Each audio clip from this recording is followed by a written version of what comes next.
Hi, and welcome to Fair Perspectives, the official podcast of the pro-human movement, brought to you by the Foundation Against Intolerance and Racism. I'm your host, Melissa Chen, and my co-host, who you will hear from shortly, is Angel Eduardo.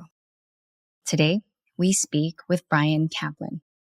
Bryan is an American economist at George Mason University and the New York Times bestselling author of many books, including The Myth of the Rational Voter, Selfish Reasons to Have More Kids, The Case Against Education, Open Borders, and most recently, Don't Be A Feminist, which is currently available on Amazon for $12.99.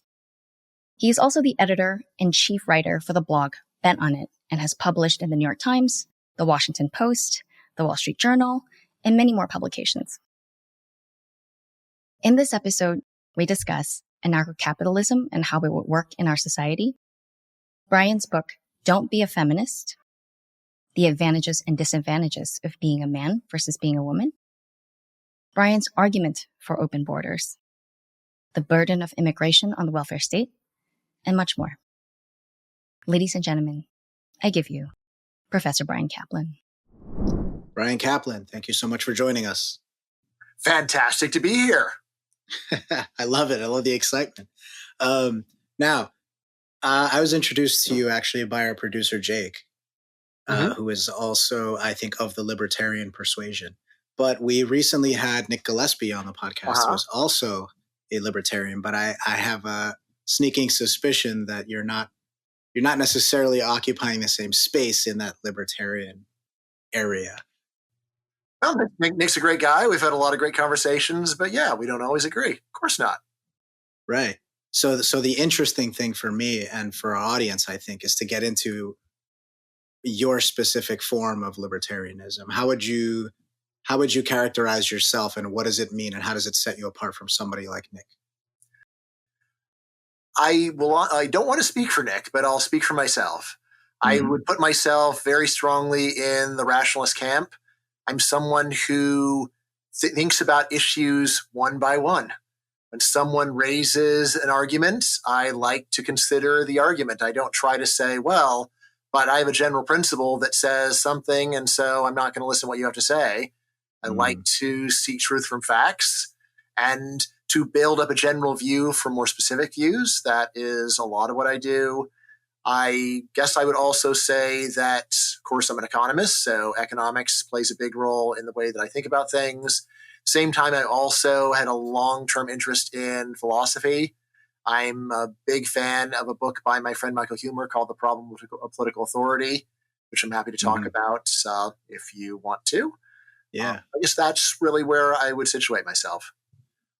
That's interesting because I think Nick is one of them, but I find so many people who are frustrated with philosophers and philosophy when it comes to questions like economics and like these sorts of policy questions. So I'm curious how you bridge those things, and maybe why doesn't it frustrate you in the same way if that's the case? Right. Well, what I would say is that there are two very different approaches to philosophy. There's one where you just start with a big theory about how the whole world has to be, and then you just deduce conclusions from it. And if the conclusions seem wrong, you say, well, let's go back to the first premise. That's got to be true. There is another approach where you have a more open mind. You are more tentative about the initial premise, and then you try to test it against counterexamples and thought experiments. This is what my friend Michael Huemer, who actually I met in my freshman year as a philosophy student at Berkeley, the approach that he pushes, this is not original to him, but I think he is the best at pushing it, is to say, in any argument, the whole point is you want to start with some premises that would make sense to a lot of people who don't agree with your whole worldview.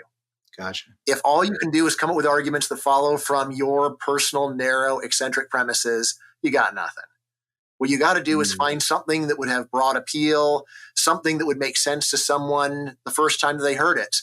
And it is from premises like that you've got to actually build any general principles that you're going to get that are, if they're going to have any worth at all.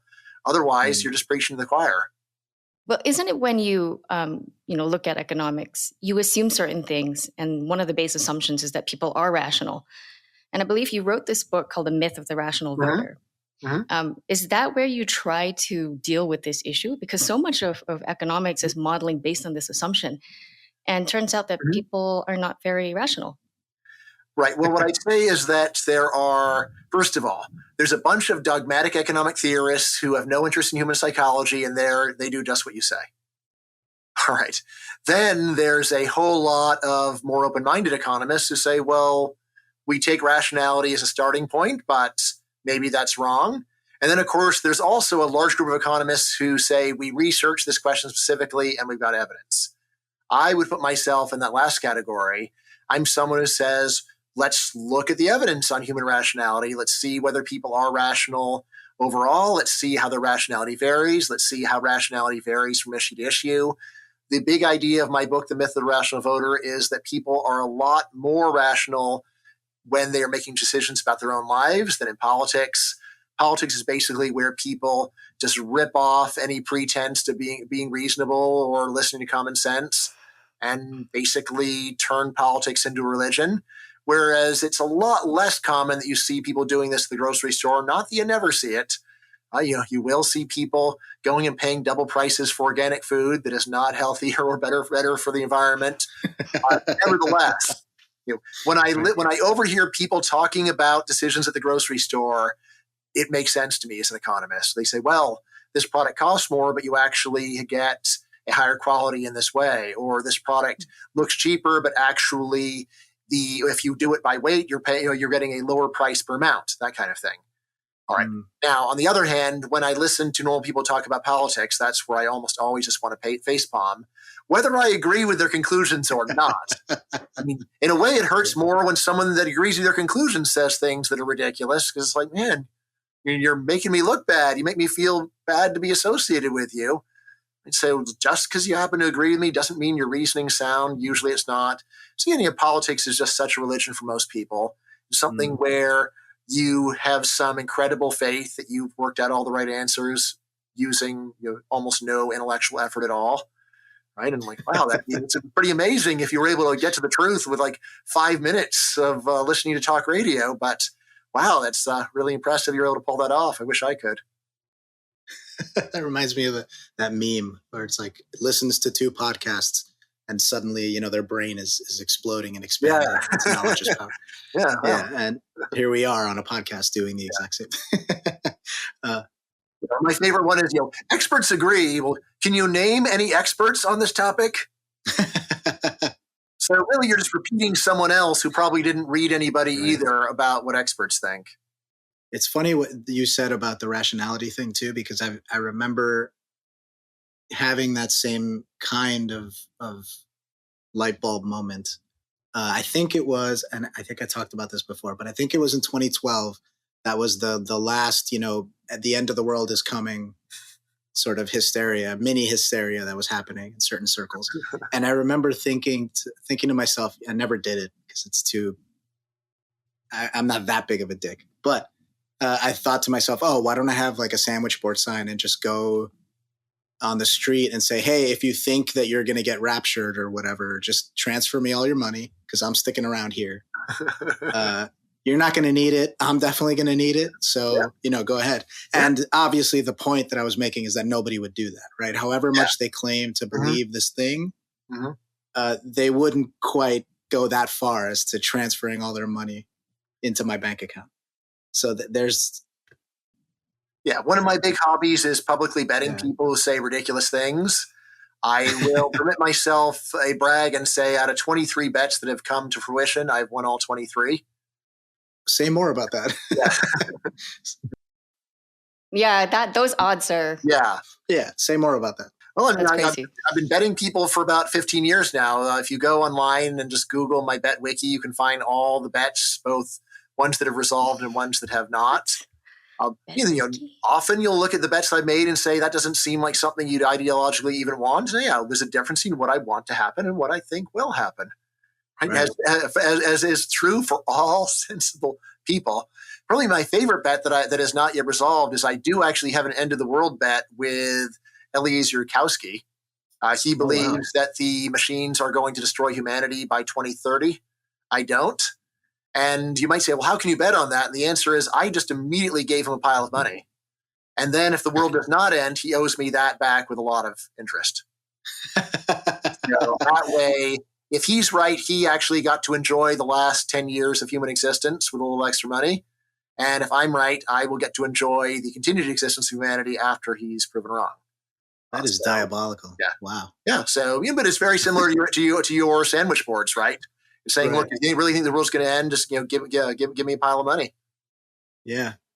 Yeah, I didn't think it through as much as you did. That might have been good if I did.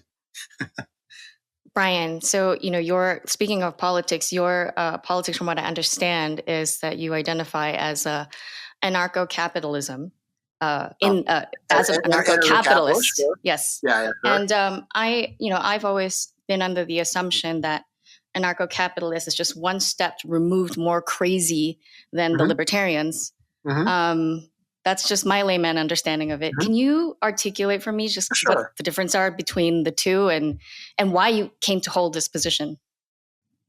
Right. So I've got a lot of people come to me and say, so Brian, are you an anarchist? And I say, yes, but not the crazy kind. So I'm explicitly not what you're thinking. Now, what does that mean? I'm not under any illusions that if you pressed a button and got rid of the government, that this would be anything other than a disaster. This is just the way that all radical change works. Even in a system as terrible as Putin's, if the whole Russian government just suddenly disappeared, there'd probably be civil war. And so then what am I talking about? I think about it like this. There is a long-standing view that you could have a minimal government, but you've got to have that. And what's minimal? Well, minimal is usually thought to be government has to have a monopoly on police, a monopoly on the courts, monopoly on rulemaking. All right. Now, what do I say about that? First thing is, we don't have a monopoly on these things now. It is not true that if the government allows there to be any private police, that you have a civil war and things collapse. It's just false. We have a lot of private police, a lot of private security, some of them very well armed, and yet that exists and people don't even blink an eye about it. No one is worried that security guards are going to be used to overthrow the government, even though in the US, actually, private security outnumbers all government police by quite a lot. Similarly, for courts, people think, well, you have to have government courts or else there'll be no way to resolve anything. We have a very well-functioning system of private arbitration, which is actually generally preferred by business.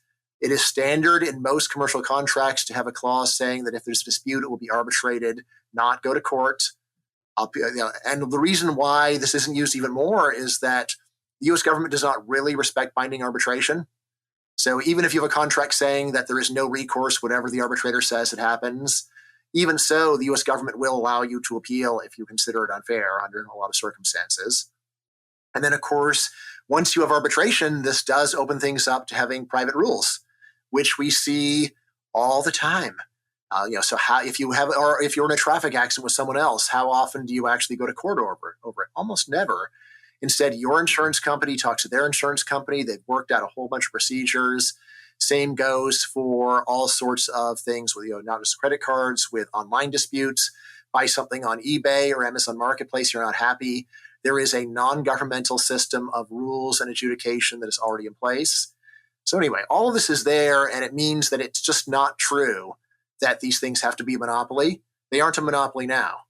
So what do I think of anarcho-capitalism as being? Well, step one is saying, look, we've already got a lot of private provision of what people think of as a monopoly, services that government must monopolize. What would happen if we just took the dial of where we are and turned it up one click? Would society collapse? Right? No, would not collapse if you turned it up a click. How many clicks could we turn it up? So pretty obviously we can turn it up a lot of clicks. Like here's a pretty obvious one. You could easily have government get out of commercial arbitration and just say for any commercial dispute, it has to be handled by private arbitration, and there's no appeal to the government. Right? That would be, that would, on the one hand, it would seem radical. On the other hand, the idea this wouldn't work. The system is already there. Like what really happens when you can appeal to the government is it just makes arbitration less worthwhile because it means you can go to all the trouble of having private arbitration and still have the government overturn it. Right? So we could easily do that. So we can turn this up a whole lot of clicks. All right. And then the final question is, how many clicks can we go up before there is grave danger to the social order? This is one where I'll say, well, I'm not sure. I know we can turn them up a lot of clicks. Anarcho-capitalism would mean that we actually take the final plunge and we put the clicks all the way up to the top. All right, now, what would that be like? This is one where, again, a lot of people have trouble visualizing it, and that makes a lot of sense that you would have trouble visualizing it because it's something very different from what we have. And I say the real issue is not any inherent problem such a system. It's just a question of, is it a system that people could expect to be, would expect will be stable and will therefore be stable? What do I mean by that? Well, imagine we're in 10th century Sweden, right? So we're Vikings. All right, bloodthirsty, savage, basically all the true stereotypes about 10th century Sweden. All right, and then imagine one of the Swedes gets up and says, I propose that we have a system called a democracy where we will all vote. Whoever gets the most votes gets to be the ruler for 4 years. And then afterwards, we will have another vote. And just imagine how much the Vikings would have laughed in your face at that. Sounds German, by the way. Yeah.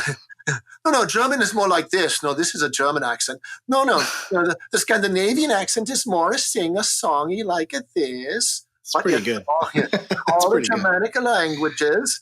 So, at the time, everyone would have laughed in your face, and with good reason, which is in a society where everyone expects that the strongest military leader will just take over.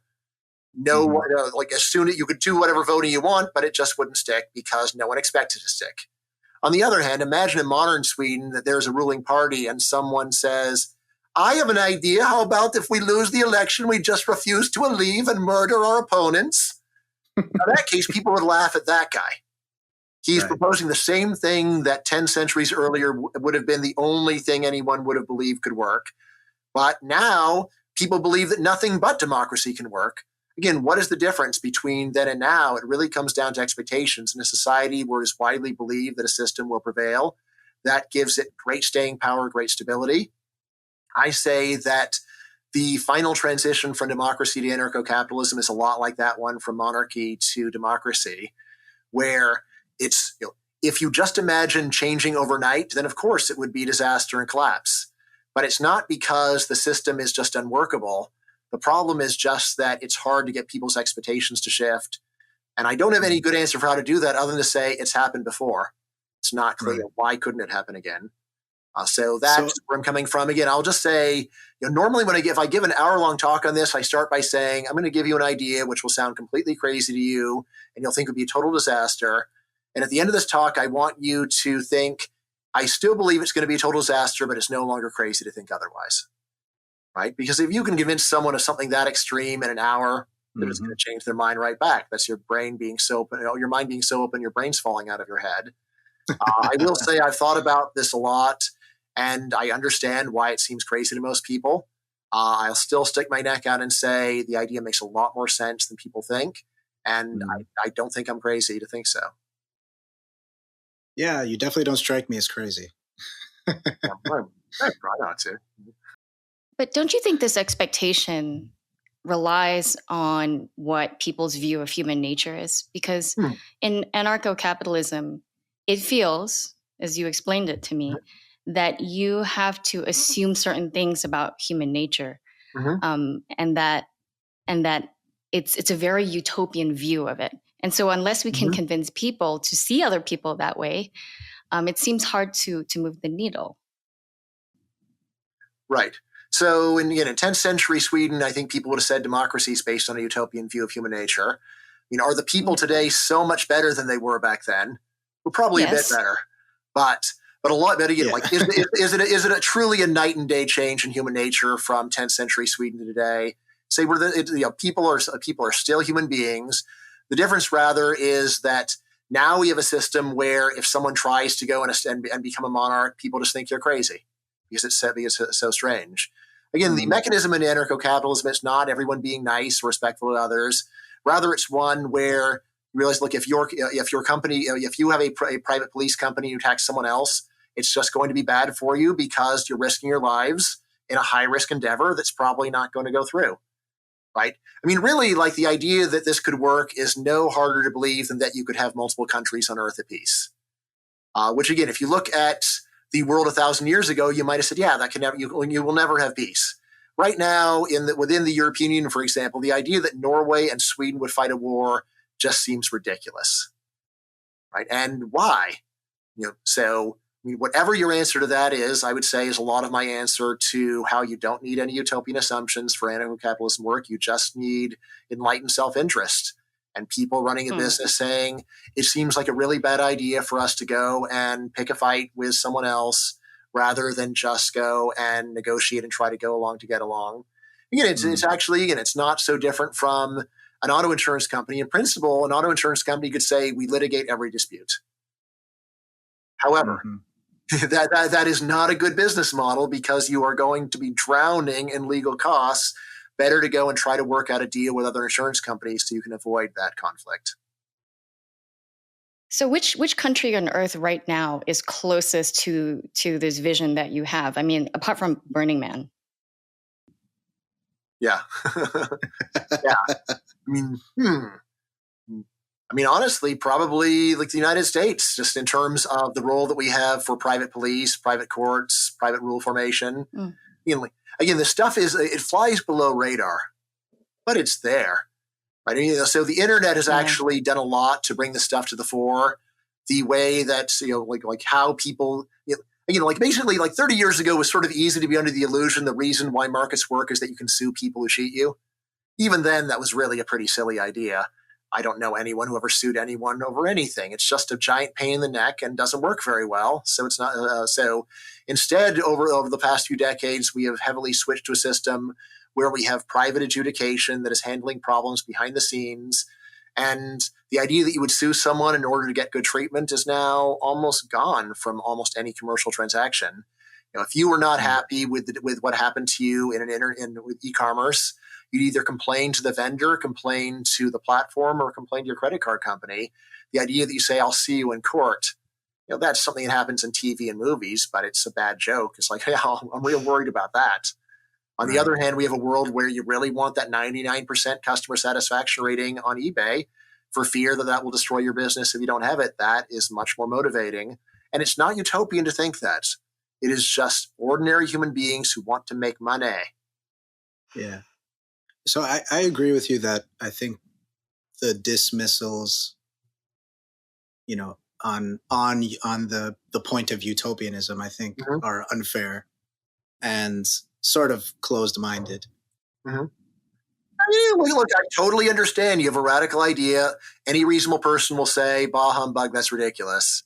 And I just accept that as my burden whenever I have a view that's very far from the norm. I don't feel entitled to have people give 50-50 shot. And I think it's a fair point to say, in Viking Sweden, they would have laughed off the idea of democracy, or in the last episode of Game of Thrones, they literally laugh off. Yeah, they did laugh at the idea. They laugh off the idea of democracy. Yeah, it was actually a pretty good argument. I don't know. Yeah, and of course, said the rich fat jerk. Right, but so I'm not an economist. I'm nowhere near an expert on any of this stuff, and I just try to think of things as practically as I can in my sort of framework. So what I do when I've thought about this before is kind of just envision a house, and there's 20 people who are roommates in this house, and they start off just kind of doing their own thing. And the assumption is it'll work out, generally speaking, because we have at bottom the same general interests, right? Like we don't want our stuff stolen, so we're not going to steal other people's stuff because that just starts the dominoes going. You're a lot more optimistic than I am. I'm sorry? You're a lot more optimistic than I am. I don't think 20 people living together would do well at all. But so I was trying to, give the benefit of the doubt there. I think that, then there are common areas in the house, right? And then maybe some people are slobs and other people are not.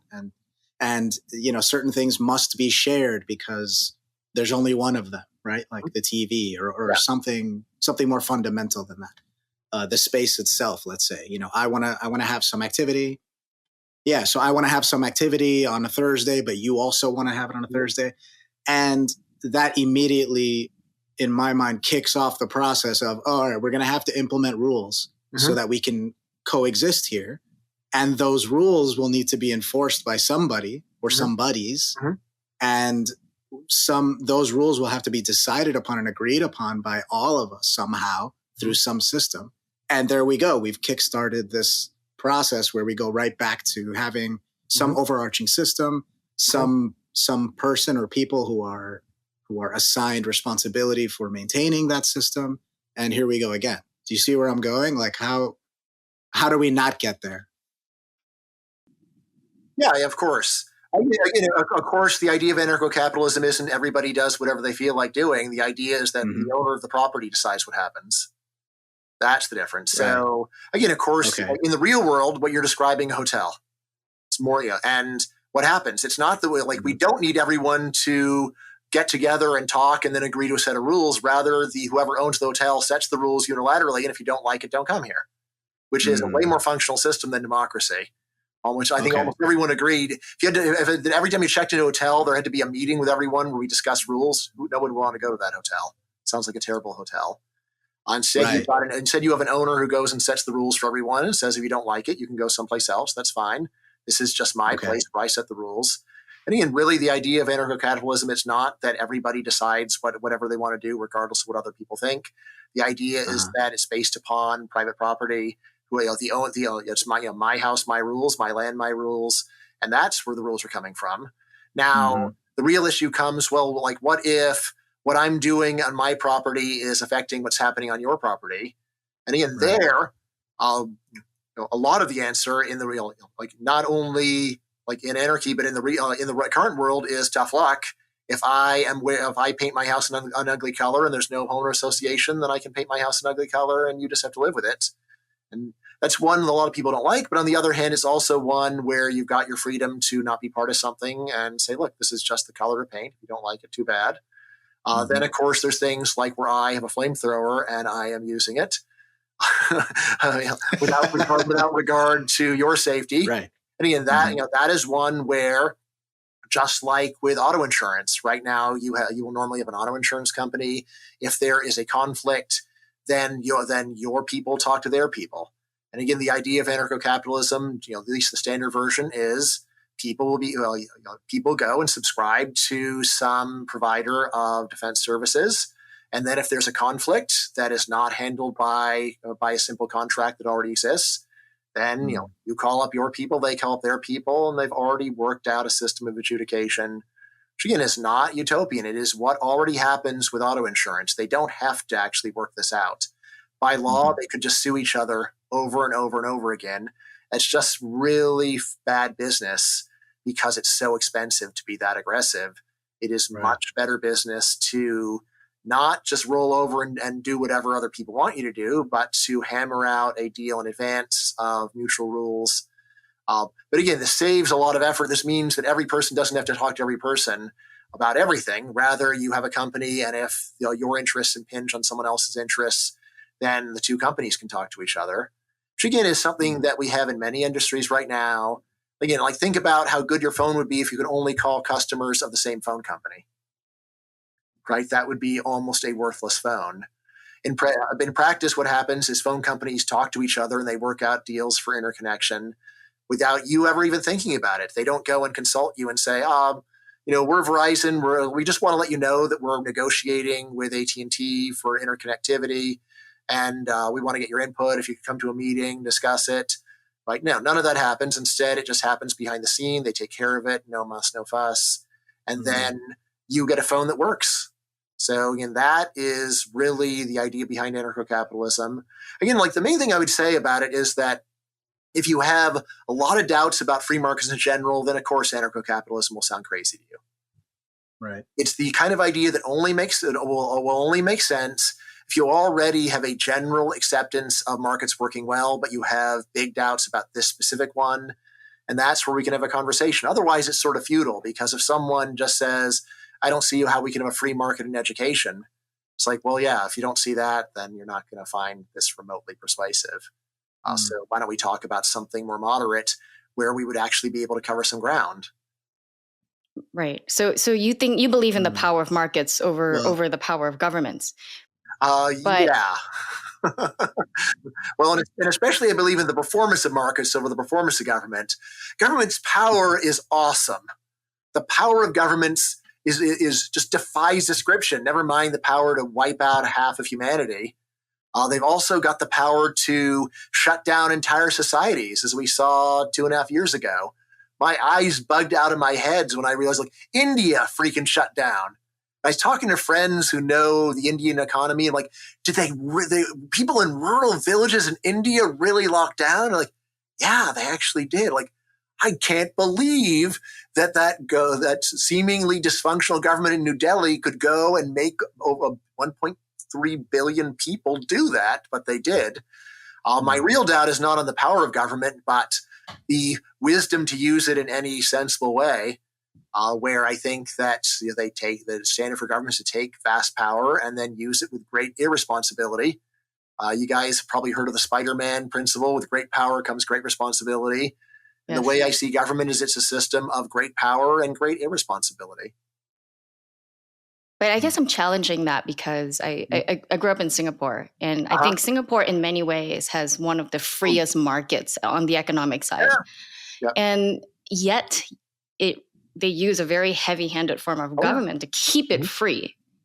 And those two things seem to go very much hand in hand in this country. In some ways, economically, I think, and financially, Singapore is freer than the United States. I mean, if you look at Heritage Foundation, they break it up into economic and social freedom.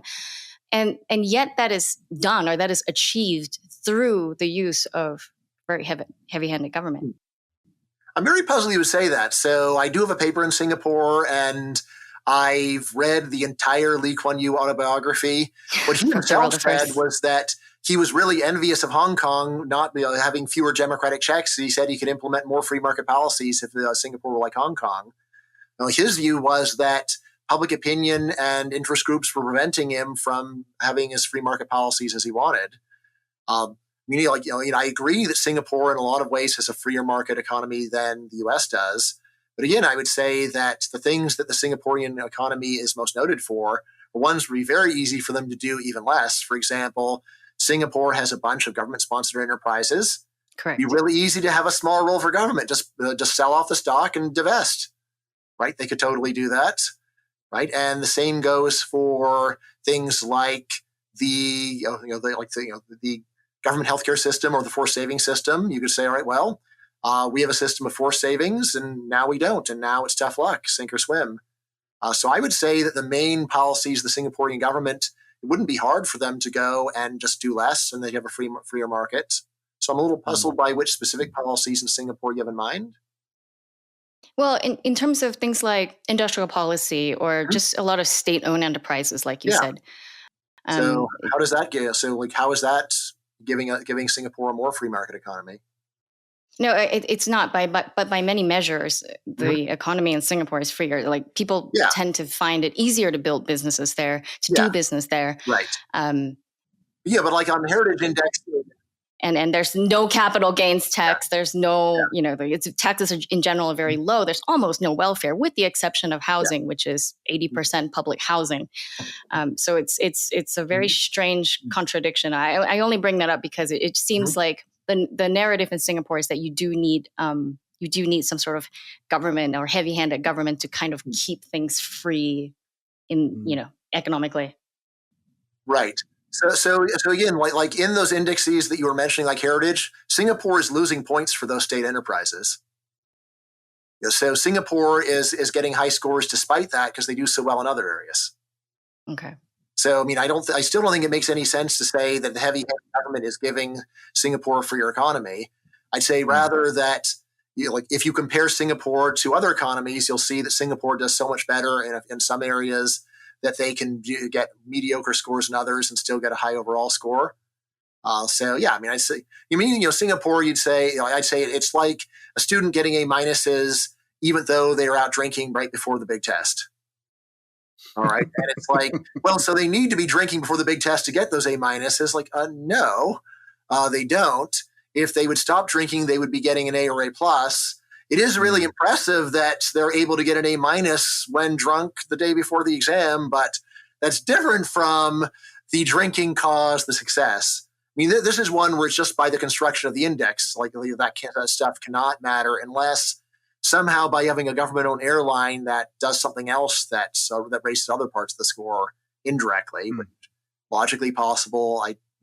Again, I'm not a huge expert on the Singaporean economy. I knew enough to write one academic paper on it, and I'll say that I did find out basically everything I could find out about public opinion in Singapore and public support for their policies. But that's where I stand there. I'm beginning to feel like the kid sitting at the table while mom and dad are talking. Like I have no idea what they're talking about. I'm so out of my element here. But I did want to close a loop and just ask you, because it's something we brought up with Nick when we talked to him, which is about, my kind of idea of libertarianism. The first thing that pops up in my head is that moment where Gary Johnson got booed for saying driver's licenses are not necessarily a bad idea. So what's your response to that? How do you feel about that particular sort of it? That seems to be an extreme, right? But I get a sense that maybe to you it's not that extreme. I mean, I would say, like, as long as government is actually owning the roads, I totally understand the rationale. There's the question, like, how much worse would things be without driver's licenses? I think it probably would make a moderate difference, not too much.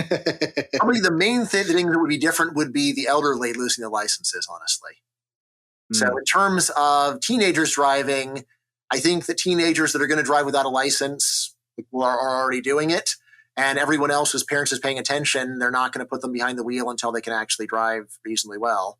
So I think the main thing that licensing actually matters for is revoking the license of the elderly, who are indeed really dangerous.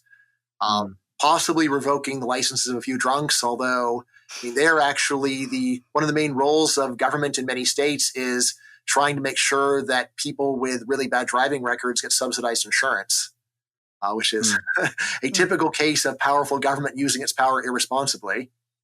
So my general view is this: there are a lot of government policies where I would say that either we have good evidence that they make things worse, or we don't have good evidence that they make things much better. And for those, I will just say no way. And then there's some others where there's a strong case to be made, given what's going on. And for those, I'll say, yeah, it's probably not a big deal. So that's, again, like, I'm not someone, I would never bother writing a piece about driver's licenses. Right. Again, I might very well say, well, here's a place where they got private roads and here's how they handle it. And that's something that's really worth thinking about, and how do private roads really work. Although I'm much more likely to say, yeah, we got government-owned roads, and guess what? They're terrible because they generally charge zero price to use them, no matter how bad traffic is, which gives us traffic jams every day, something that private roads would not do. Interesting. And I have to ask, how did you arrive at this perspective, right? Or is it just something you always believed, maybe like your parents? Or what was your journey like? Here's my journey. So until I was 17, I knew zero economics, and I just believed what people told me. All right. I was interested in history. I grew up in Los Angeles back when my area was Reagan country, but I never, ever heard any pro-market argument other than, like, it's better than communism or something lame like that. And then when I was 17, I wound up reading Ayn Rand's Atlas Shrugged, which did get me really excited, but it was also like, this is the opposite of what I've ever been taught is workable. Could she possibly be right? And then I started reading economics, and then I suddenly heard a bunch of arguments that I had never heard before in my entire life. Arguments like, when you delay a good drug for 7 years, you kill the number of people saved by the drug annually times 7. All right. If a drug will save 10,000 lives in a year and the FDA delays it for 7 years in order to establish its safety, the FDA just killed 70,000 people. That's an argument that is logically ironclad. You really can't argue with it. Obviously, during COVID, suddenly people said, yeah, we got to really improve vaccine quickly because otherwise a lot of people die.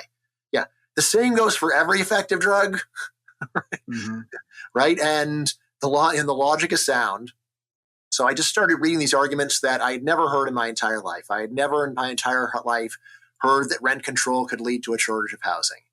Never in my entire life heard that the minimum wage could cause unemployment, and so on. Right now, that was what just got me on my journey. I started off reading the economists that Ayn Rand recommended. So the hardcore free market economists like Ludwig von Mises. And so I really like that stuff. But once I was in college, then I learned about normal economics that said a lot of that stuff was wrong. And then I said, well, how do I reconcile this stuff? I spent many years just reading a lot of different perspectives in economics. Probably the really big change in my thinking or the latest big change in my thinking was late in grad school, early as a professor, I started thinking a lot more about human irrationality and what that means. And that was the inspiration behind my book, The Myth of the Rational Voter, especially this idea that in politics, people are just a lot crazier than they are in their personal decisions. Which doesn't mean their personal decisions are great. God knows people make terrible personal decisions, but not at the level of what we see in politics, where people are just voting for things that seem like total abject disaster with a big smile on their faces. So that was one of the big changes. And again, that's where a lot of my evolution since then has just been really following through on what human irrationality and its especially large role in politics means. And so much of this comes down to, government has immense power. It's totally has power to go and improve upon markets like that. So you can get that out of a textbook, common sense. I'm super happy to concede that because it's true. However, I also look back and say, how governments actually use their power? 9 times out of 10, they use it to make the market outcome worse in a way that sounds good. That's the last key part that, for my mind, ties the whole story together and helps me to understand what's going on in the world. I mean, just like one example, this is something I was just telling Danes about. My book was just translated into Danish, and I said, you Danes, I know you feel like your democracy is really way superior to that in the U.S. and that your views are so much more reasonable than ours. So I'm going to go and tell you a way that you guys are even worse than we are. And they're like, oh, really? You get your attention. Get Dane's attention when you say something like that. You say, you guys are even worse than we are because you waste an even larger share of your budget on universal programs. What that means are programs where you just give money to everybody in the country, which I'll say, if you think about this for like 20 seconds, you'll see how abjectly stupid it is.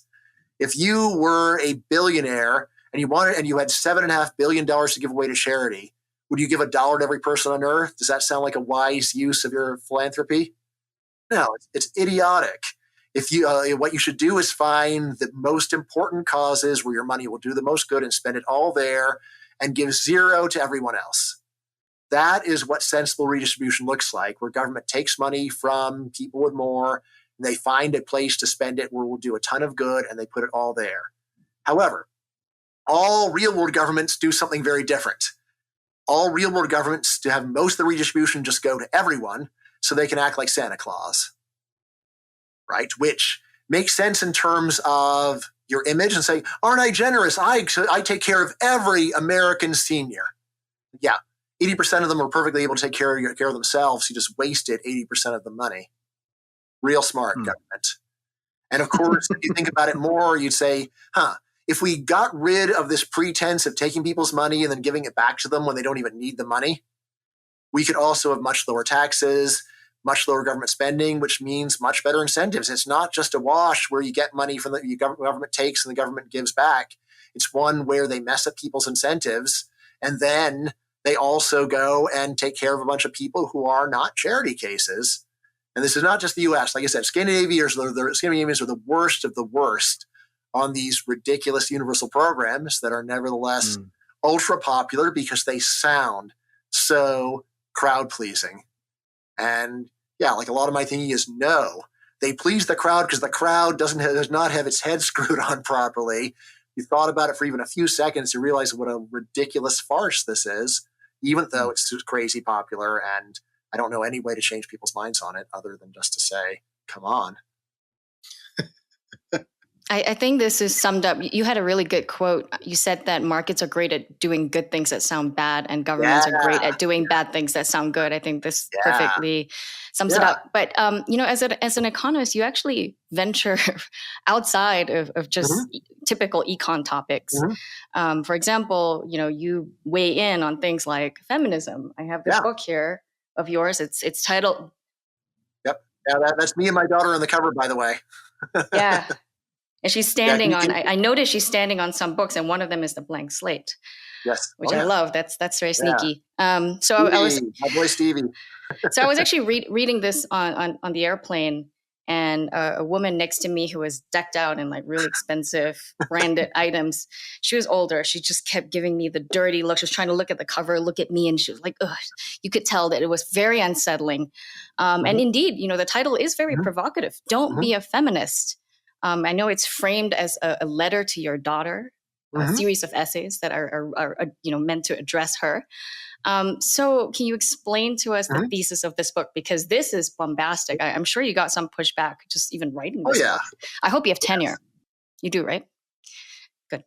I do. I've had tenure for almost 20 years now. Okay, good. Yeah. And I do believe in using tenure to take a stand for unpopular causes that I think are intellectually really solid. You were doing the Lord's when other work. people are being intimidated to keep their mouths shut. Really, I've been writing the lead essay in this book of essays for about 10 years. As soon as my daughter was born, I'm like, well, demographically, she's real likely to be a feminist. So what do I tell her about this stuff? I think a lot of the best things are things that the author was writing in their heads for many years, and they finally put pen to paper when they're good and ready, and that this is one such essay. So what I say in the essay is as follows. First of all, I say, well, what is a feminist even? All right, there is, if you go and look at dictionaries, a lot of them will just say, it's just the theory that women should be treated equally as men, economically, politically, socially. And I say, well, that's an interesting definition. Let's go to public opinion and see whether it actually makes sense. So there was a major national poll where they went and asked people, first of all, are you feminist or not? And second of all, asked them whether they agreed with the equality of men and women. And guess what? Well, almost all feminists agree that men and women should be equal. Also, almost all non-feminists agree.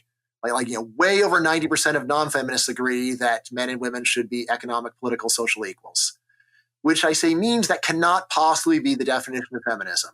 It's like saying feminism is the theory the sky is blue. So well, feminists do believe in the blueness of the sky. And you know what? So does everybody. So it's a terrible definition. What is a more sensible definition? That's one where I say, look at something like this. Feminism is the view that our society generally treats men more fairly than women. The theory that our society generally treats men more fairly than women. Why is this a good definition? Well, first of all, almost everyone who self-identifies as a feminist believes that our society treats men more fairly than women. Second of all, out of people that don't identify, either almost all would be agnostic or they'll just say, no, I disagree. So that is the kind of definition that makes sense because it distinguishes the two views. Now notice, it distinguishes the two views without resolving what is actually the truth, which is also what a good definition does. If your definition builds in the truth of your view, that is a terrible definition. It's one where you're trying to use the dictionary to decide how the world is, and that's not the job of the dictionary. The job of the dictionary is to explain how words are used. It is the job of our eyes to figure out what's really going on. All right, so after going and laying that groundwork, I then say, all right, well, we've got this definition that I think is pretty reasonable, and I think it does fit how people use the word. And then it comes down to the question, well, so who's right? This is where the fact that I'm an economist does give me some professional training, because economists have put a lot of statistical work into questions like this. Questions like, why is there a pay gap between men and women? Right? Does the pay gap reflect actual unfair treatment of women where they are paid differently for the same work? Or is it rather a reflection of the fact that men and women do different kinds of work? And if they were doing the same kinds of work, they would be paid the same. All right, so what I do in the essay is I said, well, let's start off with just a list of all the main complaints about how women are allegedly treated less fairly than men. And again, that less fairly is important because no one's treated fairly all the time. If you just say, hey, I found a case in a society of 330 million people where one woman was mistreated. Yeah, well, there's a lot of bad stuff that happens in the world. So it's got to be some general claim. It can't just be some idiosyncratic, I once knew a woman who suffered in some way. All right, so I go and I make a list of all the standard feminist complaints, which you guys know about. So complaints about work, complaints about division of labor in the home, complaints about objectification, standard list. But then I say, yeah, there's also a bunch of complaints about how men are treated less fairly than women that we don't hear very often, but we ought to go and consider those too. That's what an even-handed consideration of the issue requires. What would those be like? Well, could be things like 90% of all workplace fatalities are male. You could see why someone might think that's unfair, or very large majority of the people in prison are male, for example. All right, so I go and have a list of those. But then after I got those two, I could just say, well, we've got two lists. They balance each other out, but that's a real cop-out. And that's where I say, well, I'm an economist, so I've got some statistical training on how to go and really probe more deeply into these complaints and see how much they hold water. Then what I do in much of the rest of the essay is I just go through them and say, really, almost all these complaints are grossly exaggerated. Men's complaints are exaggerated. Women's complaints are exaggerated. There's usually a much simpler explanation than unfairness going on. Things like a lot of why women make less money than men is because they work fewer hours than men. Even when they're working full time, they're less likely to have the super intense jobs where you're working 60 or 70 hours a week. You also have things like men are a lot more likely than women to do STEM. It's not like STEM fields say no women allowed here. It's that when given a choice, most women aren't very interested in STEM. Right, so I go through all of that. And then there's, to my mind, sort of what like the most fun parts are like, well, Dad, why do you even care? Why is this the essay that you wrote to me? And that's where I go into a lot of the deeper issues, like what is the harm of going and falsely believing that men are treating you very unfairly? I say, yeah, well, there's a bunch of obvious problems, like it makes you bitter, right? If you falsely believe that people in your society are treating you very unfairly, that is likely to lead to, first of all, a lot of self-pity, and secondly, to lead to antipathy towards others, especially men. And I say, look, I don't want you to have these feelings. These feelings are not justified, and they are just a burden to carry through life. And I said, also, it leads you to treat other people unjustly, right? And that's going back to what you're originally talking about. Your hope that I have tenure. So one way in which the feminist movement really stands out compared to almost any other one is just the level of fear that they generate, right? So I've written a bunch of other controversial books, and for most of them, my friends don't bat an eye.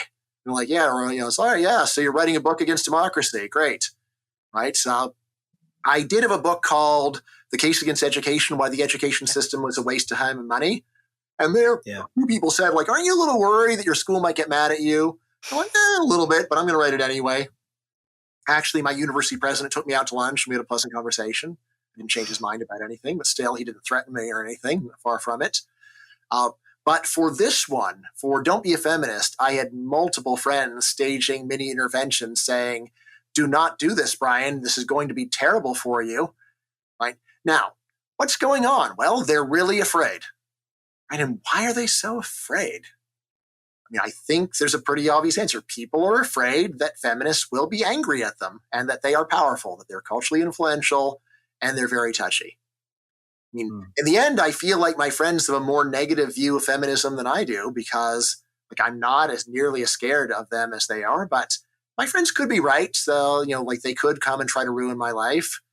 Like I said, I've got tenure, so I think I'm the kind of person that just ought to stick his neck out and challenge the lightning to strike me. Now, if you read the book, the last thing I want to do is to make anyone angry.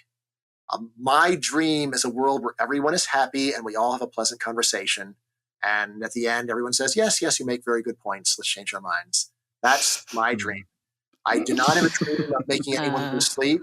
I know it's a long shot, but still, what I'm going for is never to anger anyone.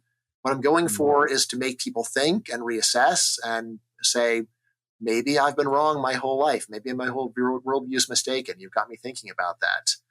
Right. Now, today I just put up a new piece on my Substack, called Fear of Feminism, where I'm saying, look, if I said hi to one of my kids' friends and they ran away in terror, I would say, well, did I do something to scare that kid? Like, I asked my kid, was there something I've done that would explain why the kid acts that way?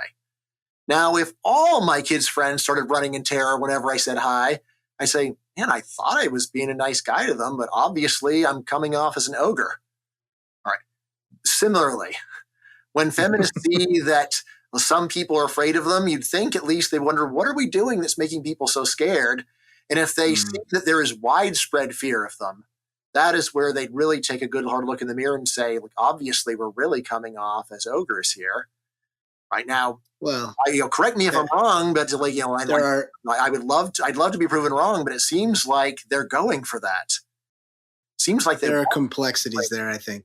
Yeah, I think because it's an ideological position, it's a way of being, and it's if the dynamic you've bought into is that what you're doing is trying to take down the power structure which is designed to oppress you, then any sort of fear or anger will be interpreted, I think, as, oh, I'm doing my job. I'm making them nervous because I'm actually, making a dent here.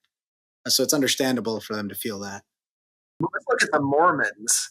Yeah, so I'm not Mormon, but I was in a Mormon Cub Scout group as a kid. I've had a lot of good friends as Mormons. All right, no one's afraid of Mormons.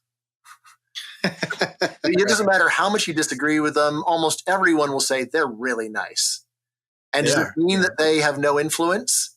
They are one of the fastest growing religious movements in human history by being nice. Right. So the idea that's definitely a different approach. And if you really talk to them, say, well, don't you think there's anything bad going in the world? Don't you think you need to take a stand against it? And all the Mormons I know will say, well, sure, we need to take a stand against it, but we don't want to come off seeming like mean people. We're here to go and share our love of Jesus Christ, and we're just trying to exemplify the kinds of lives that we think people ought to live. And it's and that's why I love you guys. And that's why you are loved. The official Mormon church took out an ad in the musical of the Book of Mormon making fun of them. Right. Yeah, I heard about that. That's and the idea that this shows that they're not getting stuff done. They get stuff done. It's just do it with common decency. And I'd recommend to everyone on earth, including probably above all fellow libertarians, that we emulate the Mormons because they've got the right formula for winning hearts and minds. Yeah, that's funny because you're kind of making Fair's argument for us. We're making basically this. It's an analogous argument. Yeah, it's an analogous argument of, look, there's a better way to approach these things that we're doing. Absolutely. I wanted to point out something. The definition of feminism that you brought up, the dictionary one, where it's the idea that society treats women less fairly than men. Well, that's mine. That's not the dictionary. No, that's his. That's his definition. Yeah. Oh, that's yours. Sorry. So, okay. So I can see that definition and I can see where you go with it. But I think there's another thing that's going on that maybe complicates things, which is that the reality is that nature treats women less fairly than men, and that has practical, real consequences in our society. And then the idea then is to do something to mitigate that because it's unfair fundamentally, right? So obviously the biological clock, all those sorts of things, generally speaking, sorry, I don't have tenure, but generally speaking, men tend to be bigger, stronger, faster physically, that sort of stuff. That has an effect. All those things matter. They play a part in the way that society can even function, not even just how we want it to, right? So that seems to me to be baked into the situation and maybe not addressed in any meaningful way. And that could be part of the reason why there's so many issues. What do you think of that? Well, I'd say two things. First of all, I'd say that if you just have a natural problem that has nothing to do with any other person, then the correct word in normal English is unfortunate and not unfair. Unfair carries a strong connotation of someone done me wrong. someone somewhere, right? So that's where I would start with it. Meaning, I say it's no more unfair to women that they have a biological clock than that it's unfair to me that I'm not 7 feet tall, so I'll never be in the NBA. It's like, it's unfortunate perhaps that I'm not tall enough to be in the NBA, but no one was unfair to me. Unfair would be like, I'm not allowed to play in the Olympics because my last name starts with the letter C. Right? The reason why I haven't done well in the Olympics, I've never even come close to the Olympics, it's not that the rules are stacked against me, it's that I suck. Right?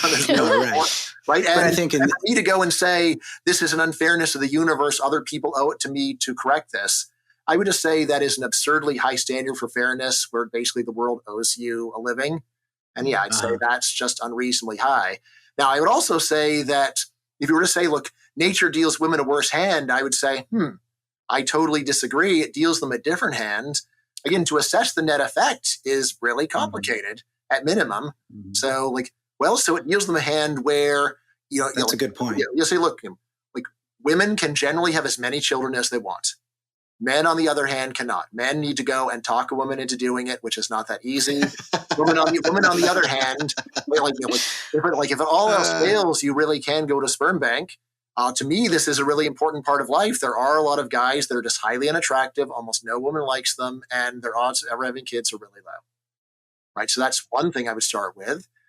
I think there's all this complexity, right? Because so I get your point about unfair versus. Is there a lot of complexity about that? It would be much easier for a woman to go up to her biological maximum number of kids than a man, and by a factor of 100. Right. And that's a result of the consequence that this is actually a direct consequence of the fact that sperm is cheap, right? So for there's trillions and trillions of sperm you guys can just produce every minute. And I'm stuck with a certain number of eggs, but in that scarcity is where eggs are expensive. And so nature dealt us a hand, and I can get maybe 30,000 for my egg. You're going to have to pay to jerk off in a cup probably. Not to put too fine a point on it, but yes. Yeah. I don't know. Here's another obvious one, which is that almost all women have a period of 10 to 20 years where they are highly desirable, and a lot of people are interested in dating them, even if they take no effort. Almost no guys ever have that. Right? Even if you are very handsome and successful, you are almost never going to be at a point where women come up to you and say, "Wow, you're so fantastic. Can I date you?" Most guys that are even above average just spend their lives with that never happening to them once. Again, my point is not that men are being treated unfairly. My point is that men and women get different hands. To go and just say that the female hand is the inferior hand is totally jumping the gun, at least. Okay. Never mind. Men die sooner too. Their lifespans are shorter than females. Yeah. 7-year gap. It is an enormous difference. And if it went the other way, we would be hearing about it all the freaking time as some way that women are treated by our society. All right. So the first thing I'll say is that I think you're very clearly correct about the dating thing, because any dating app, any woman on a dating app will tell you their inbox is constantly full, and any guy on a dating app, with very few exceptions, will tell you their inbox is almost always empty. Yeah. So, that could be, that's an anecdotal thing, maybe, whatever, but I think it's. Yeah, no. There's hard social science research on these dating apps. It's fascinating stuff. Yeah. So, clearly the dynamics. My favorite results is, I think there's one where they showed 1 to 7 rankings of attractiveness. I think out of 2,000 guys, exactly 0 were rated 7 by anyone. There are 0 men considered by the entire universe of women to be at the top at 7 out of 7. There's never give 7 ever. Because it's not even necessarily that. It's also that the 7s don't go on dating apps because they don't have to, because they're Leonardo DiCaprio or whatever. Yeah, so there's 10. There's 10 7s on Earth, perhaps. Right.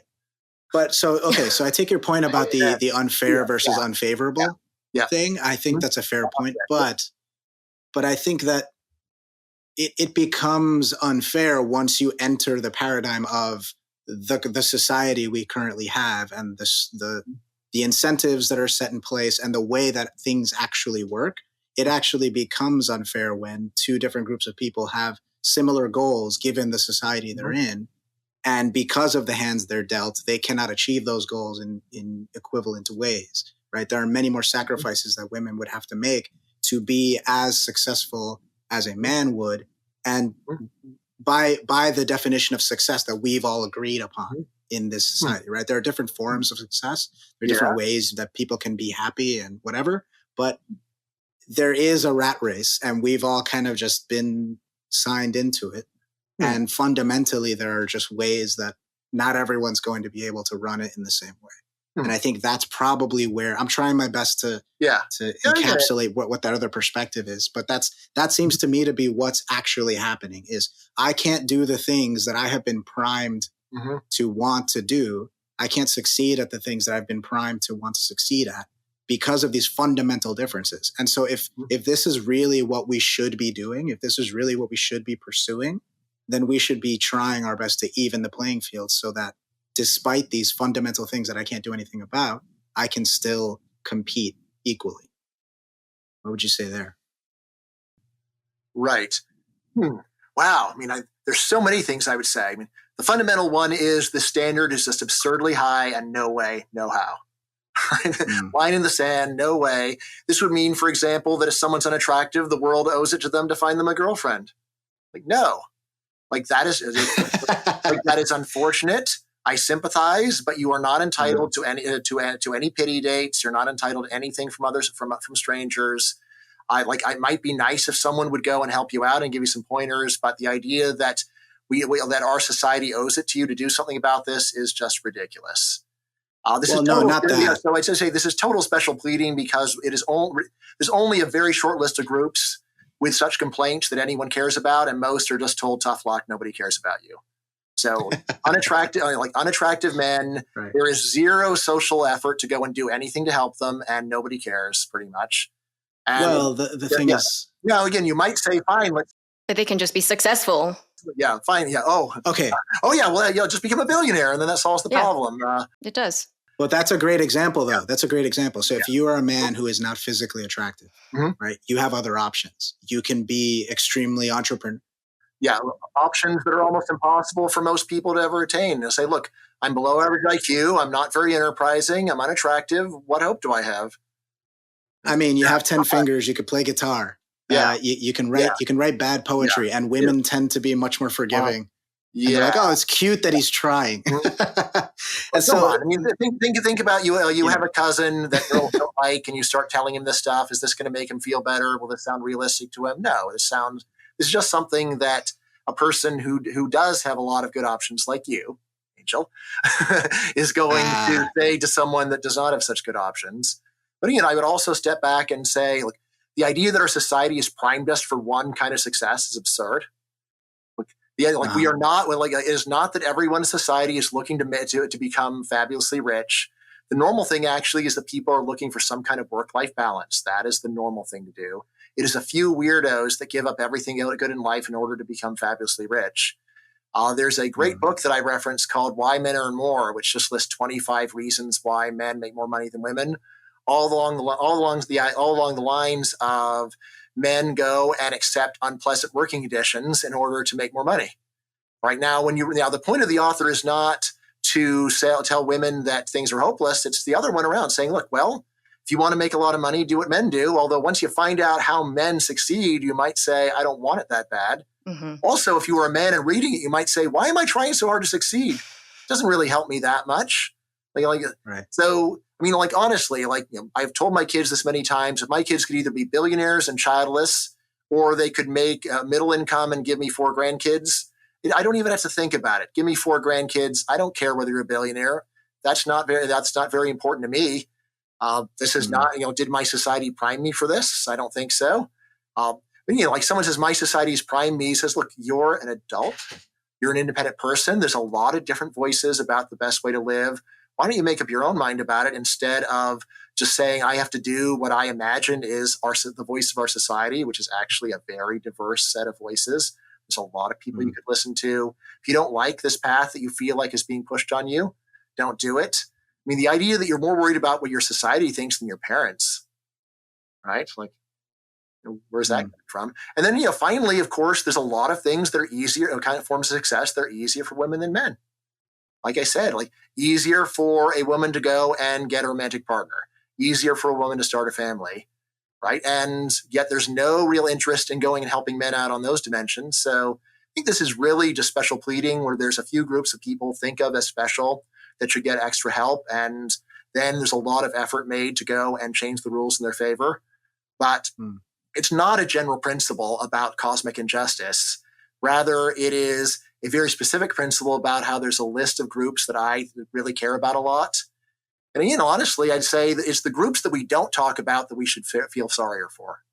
If people are talking about your group, at least there's awareness. People take your concern seriously. I mean, the amount of insults that are heaped on incels. It's like, look, don't they have enough problems already without being mocked? It's like, look, it's tough.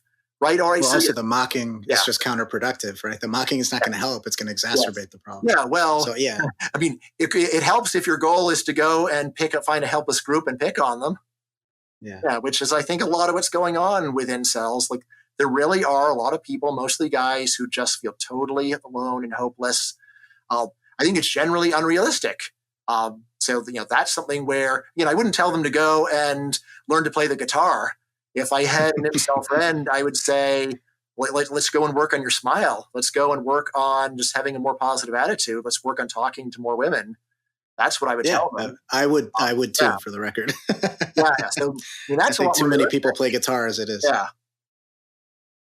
I think you hit the nail on the head with this argument that just because, to make a claim that something on net is better, or that these people on net are treated more unfairly than another group, it's very difficult to make, and it's not thought about, in the way that's very systematic usually. I mean, I often ask women, fellow female friends of mine, if you could change place with a man, would you?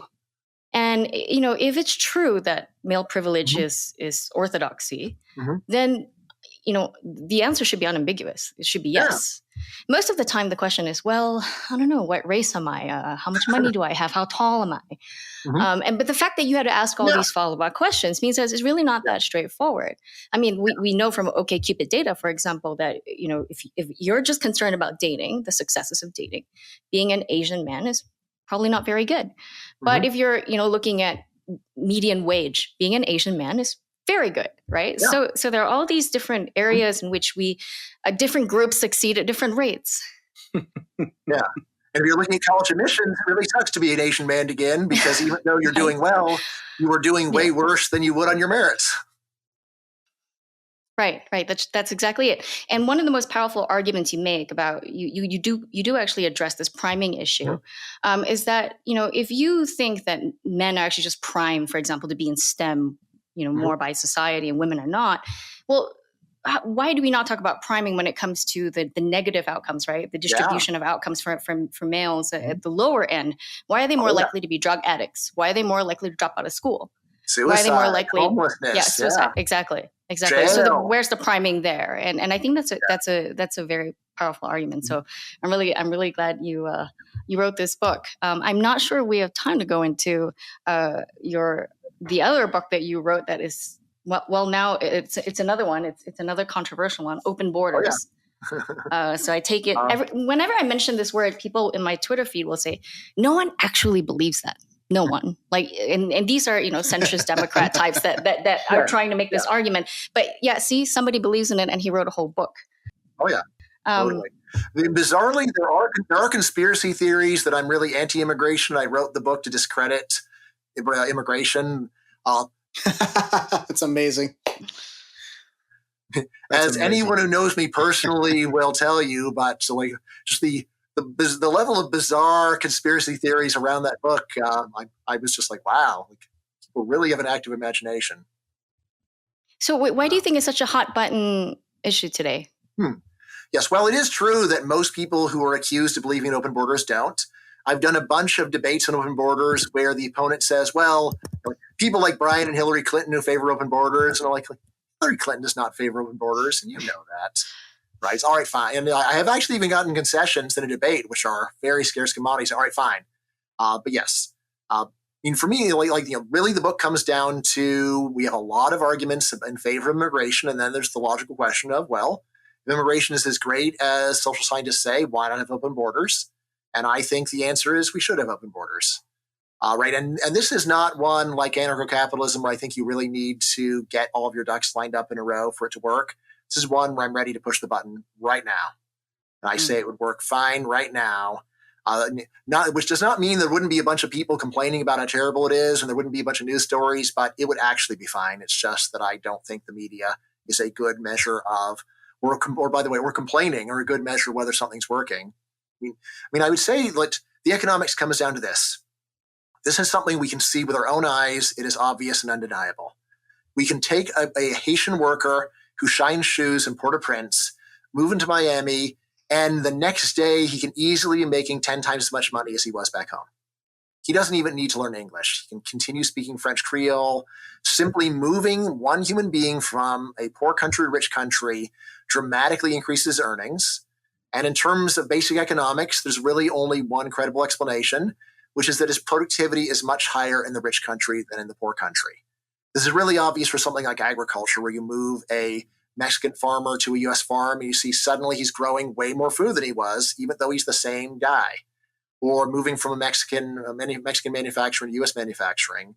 It's totally clear that we can get this a massive increase in the production of the world by just moving people from countries where productivity is low to countries where productivity is high.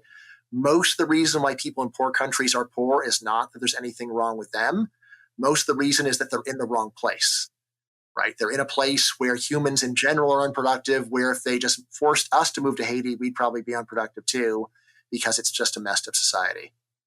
All right, then the real question is, all right, so if we have this magic bullet for solving one person's poverty, and not by redistribution, this is by increasing someone's production. You can go and solve the problem of poverty by making a human being more productive and thereby enriching the world and himself simultaneously. That's the whole idea of economic growth. That's what we see with one case of immigration. And then the only question is it scalable? Can we move 1,000 Haitians to the US and still have this work? Yeah. Can we move 1 million? Yeah. Can we move 1 billion? That's where I'll say, depends upon how quickly we move them. All right, yes. We moved 1 billion overnight, which is not even possible. We moved 1 billion overnight, then people would just clog the streets and we would die because we couldn't drive anywhere anymore. But can we multiply our population threefold in the course of decades? We've done it multiple times before. The U.S. right now is a population of about 100 times what it had in 1789.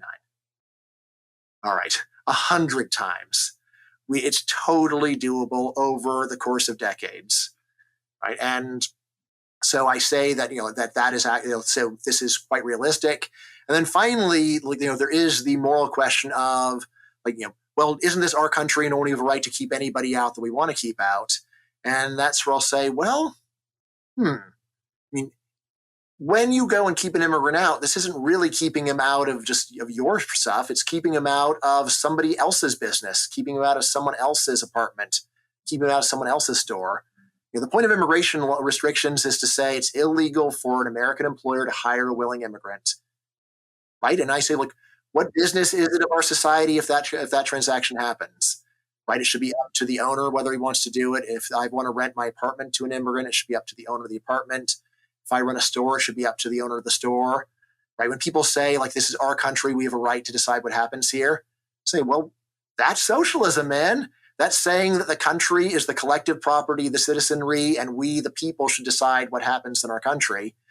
By that standard, it's okay for Saudi Arabia to say that only Sunni Islam can be practiced in Saudi Arabia because this is our country. We decide how things are, right? So yeah, that is the premise. Again, we'll just say no. It's line in the sand. If you're just going to say, yeah, sure, immigration might be great, but we have a right to stop it.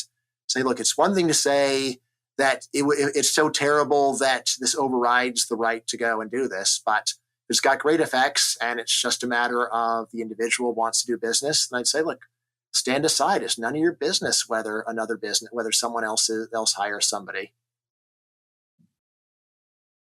Wait, but what about overburdening the welfare state, which in the United States, we don't really have that much, but say Europe, which, I have a feeling, I'm not entirely sure, that a big part of the rise of more right-leaning governments across Europe, from Scandinavia to right now Italy, is in part due to these narratives about immigration. And Europe has far more generous welfare programs. So how do you respond to that? Yeah. I'd say actually U.S. is a lot more generous than Europeans think, and Europe is not as generous as Americans think. So like we're not nearly as far as stereotypes would have it. I know a lot of Europeans who think America doesn't have a welfare state at all, and it's like, no, let me just show you the trillions of dollars that government spends on redistribution in the United States. So now in the book, I go over a lot of the numbers for the U.S. and just say that overall, it looks like, according to the most boring vanilla estimates, that the immigrants that we're currently taking are net positive. If you narrow it down and look at how about like elderly, low education immigrants, then they are a net negative.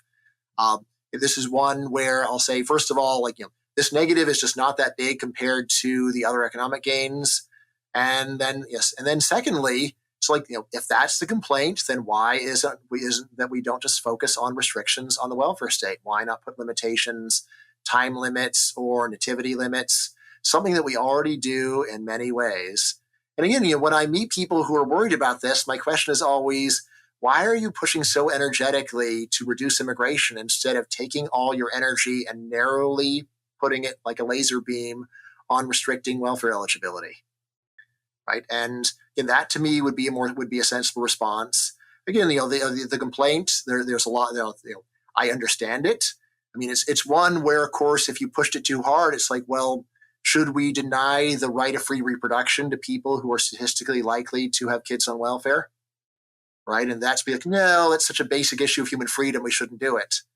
Well, if it's such a basic issue of human freedom, then why does that not matter when there's a Russian guy who's trying to flee because he doesn't want to die in Ukraine?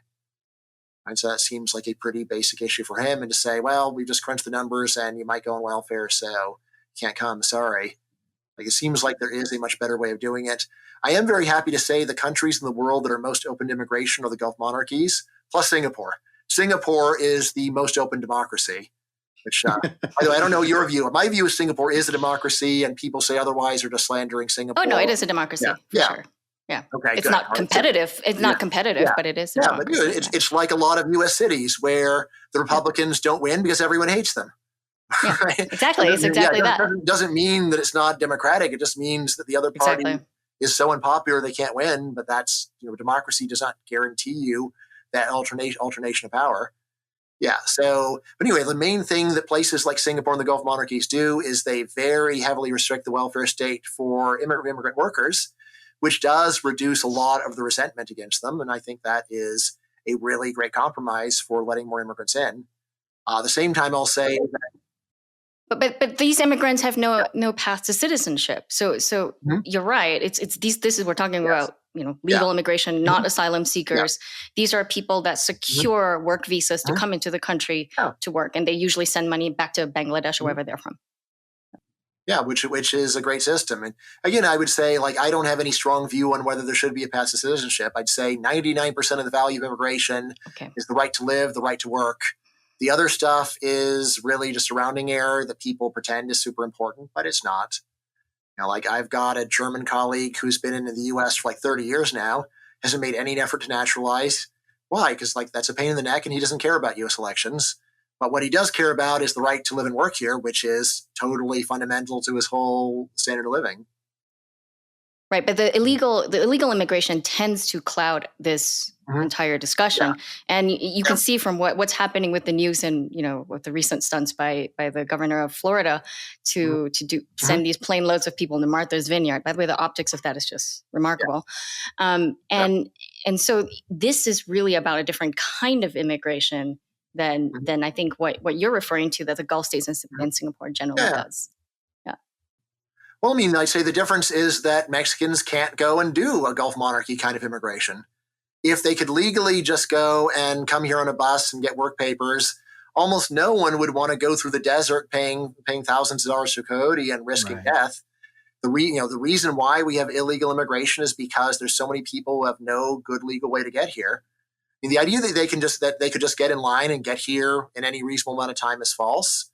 Unless you've got very close blood relatives in the U.S. or you marry a U.S. citizen or something like that, the odds of a Mexican ever getting into the U.S. are basically zero legally.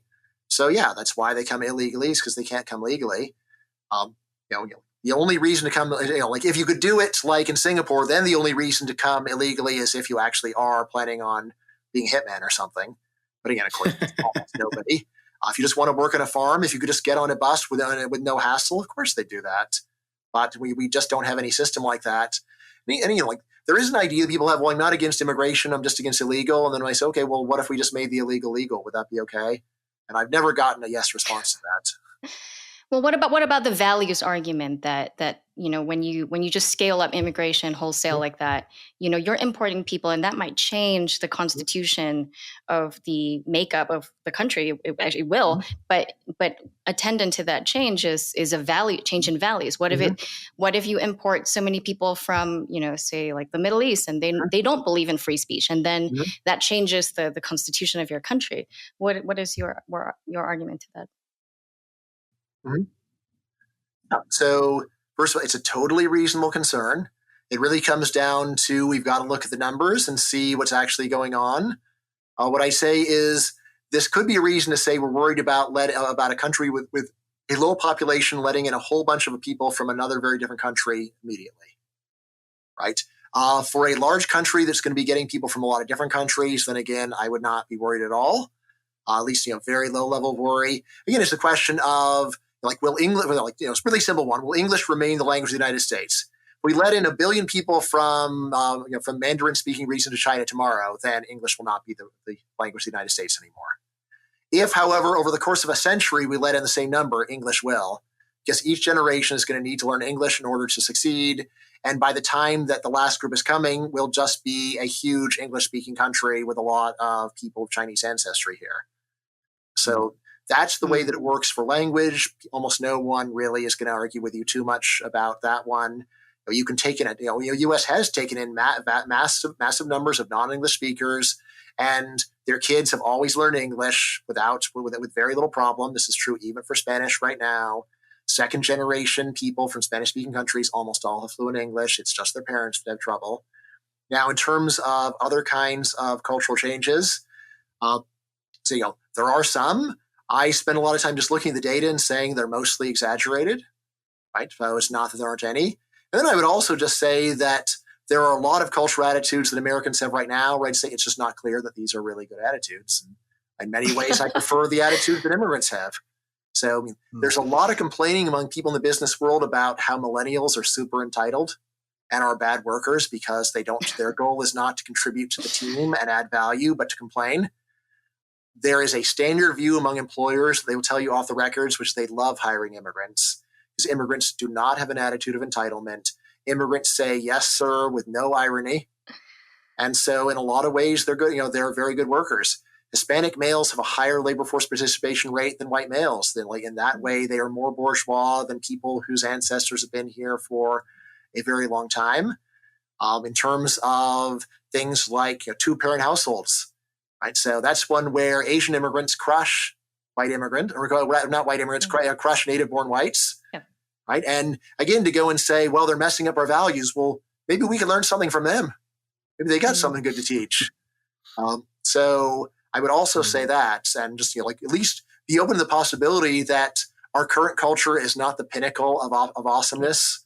Now this is one where I also do step back and say, there's been so much cultural change that has nothing to do with migrants that people just totally accept. So my dad is 84. He's born in 1938. Do you think he likes the way America is right now? Do you think he feels like he's part of this culture? Right. He does not. Right. And what happened? What happened is that his generation failed to go and pass along their values to younger generations, and now things are different. Is everything better? You could argue. I don't think everything's better. I think there's some ways where his generation had better views, a lot of ways where I think my generation has better views. Of course, everything after me is worse, right? No, I don't even think that. Yeah. True. I have a lot of friends who are much younger than me, and a lot of ways I get along with them better because more curious, more, like not so set in their ways. They'd like tell me new things like, I learn more from younger people because they're not just telling me the same thing that I've heard from everyone else. So, I would just say that, once you realize that cultural change is just a part of a free society and like the thing to really focus on is cultural competition. There's a lot of different ideas competing. And if you think your idea is so great, you ought to sell it, not just go and say, oh, this is terrible. Meaning for generational change, which is obviously enormous. I will say that generational change in the last 30 years, it's just bigger than I would have thought possible. The change is, like I will say, it's at the 99th percentile of change in social views. There are a lot of social views I just said, this is the way humanity is, will always be this way, and I was so wrong. Wow. Right now, could be changed for the worse, but then again, maybe not, and we should look at it case by case and see. On that note, I know we're running out of time, but I want to make sure we ask you the final question we ask all our guests. Our focus at FAIR is to provide what we call a pro-human approach to so many of the issues that we've talked about, so many issues that are out there today that are extremely divisive and seem to be antithetical to a humanistic or human-centered approach. So just to get your sense of what does pro-human mean to you? How do you contextualize or conceptualize that? And how can other people adopt that perspective and enact it in their own day-to-day lives? I would say that to me, it just means wishing strangers well. Just wanting to see other people succeed, wanting to see other people happy, assuming the best of other people that you haven't met. Yes, it's true. There are some bad people in the world, but just to say, let's just start with the assumption that the other person that you're meeting is a nice, decent person and that you could have a good conversation with them. Maybe you're wrong, but I think this is a great and largely self-fulfilling starting point for interacting with other people, is just to assume the best until you've got some strong evidence otherwise. And then after that, once you get the strong evidence otherwise, again, usually much more fruitful to say this is a bad match rather than this is a bad person. Does not mean that there aren't some bad people. There's Kim Jong-un. Yeah, I've told my son we will have a party when he dies. But, however, yes, like the official school holiday with Kim Jong-un dies, but most people are nothing like that monster. And so just think about that too. To always try, I would just say to have your default emotion towards other people be friendliness, right? And I say this not because it comes naturally to me. I've worked on this. Tried to improve because it does not come naturally to me. I had a terrible attitude in high school. I've tried to go and become a better person and grow. I hope I've succeeded. So to paraphrase you and sort of condense that, be a Mormon, not a feminist.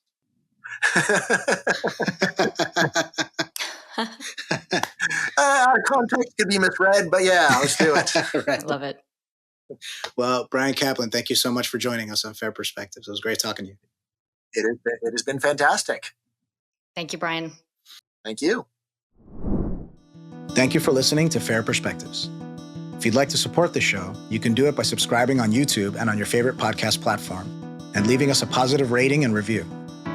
You can also access exclusive podcast content, such as Q&As and bonus episodes, by visiting us and signing up at fairperspectives.org.